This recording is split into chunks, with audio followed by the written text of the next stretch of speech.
उपस्थित राज्याचे भारतीय जनता पक्षाचे अध्यक्ष आदरणीय रवींद्रजी चव्हाण साहेब, ज्यांनी सोलापूर जिल्ह्याचं पालकत्व स्वीकारलेलं आहे, ते या राज्याचे ग्रामविकास मंत्री आमचे स्नेही जयाभाऊ, ज्यांनी गेले 3 ते 4 वर्ष या दिवसाची हा दिवस यावा असा प्रयत्न करत असणारे आणि पक्षविरहित आमच्या बरोबर अतिशय बंधुत्वानं त्यांनी अनेक वर्ष या जिल्ह्यामध्ये काम केलं, ते आमचे दुसरे स्नेही सचिनदादा कल्याण शेट्टीजी, ज्यांनी मोहोळ तालुक्यातील स्वाभिमान घाण ठेवायचा नाही अशा एका नव्या उमदेनं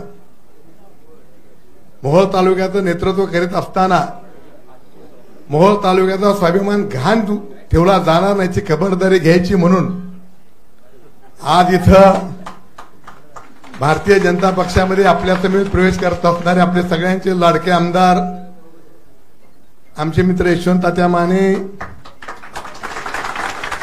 या आपल्या विभागाचे भारतीय जनता पक्षाचे अध्यक्ष शशिकांतजी चव्हाण सर, मंचकावर असणारे सर्व मोहोळ तालुक्यातील ज्यांनी भारतीय जनता पक्षामध्ये प्रवेश केला ते माझे सगळे सहकारी, इथं उपस्थित असलेले भारतीय जनता पक्षाचे तालुक्यातील आणि जिल्ह्यातील सर्व सहकारी आणि उपस्थित बंधू आणि भगिनींनो, मी अधिक आपला वेळ घेणार नाही. जयाभाऊनी याचं सांगितलं, इथं आपल्याला आश्वासित केलेलं आहे.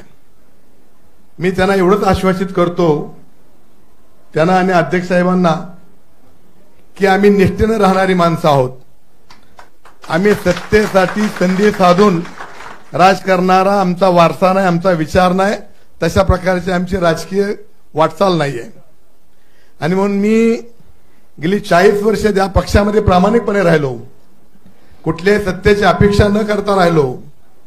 इथून पुढच्या काळामध्ये भारतीय जनता पक्ष आदरणीय मोदीजींचं नेतृत्व या राज्यामध्ये, आदरणीय देवाभाऊचं नेतृत्व ही कसं भक्कम होईल, भारतीय जनता पक्षाचा विचार शेवटच्या माणसापर्यंत कसा जाईल, याच्यासाठी मी आणि आमच्या तालुक्यातील कार्यकर्ते हे भारतीय जनता पक्षाचा झेंडा घेऊन रात्रीचा दिवस करून या जिल्ह्यातील लोकांचं मतपरिवर्तन करून येत्या काळामध्ये जिल्ह्यामधल्या ज्या ज्या निवडणुका होतील त्या निवडणुका एकटा भारतीय जनता पक्ष आपला झेंडा तिथं लावल, अशा प्रकारची आपल्या सगळ्याच्या वतीनं, जुन्या नव्यांच्या वतीनं अध्यक्ष महोदयांना आणि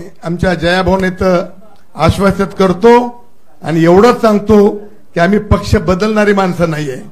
इथून पुढच्या काळामध्ये जोपर्यंत रक्तात रक्त आहे तोपर्यंत तुमचं कमळ हातात घेऊनच आमचा पाटील परिवार पुढचा कार्य करेल, एवढं आश्वासित करतो. पुन्हा एकदा जयाभाऊंचं, आमच्या अध्यक्षांचं आणि सचिन दादांचं मनपूर्वक आभार मानतो.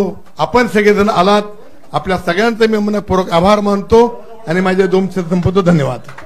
बेधडक आणि रोखठोक बातम्या पाहण्यासाठी करकम सुपरफास्ट न्यूज चॅनलला सबस्क्राईब करा व बेल आयकॉनवरती क्लिक करून नोटिफिकेशन ऑन करा.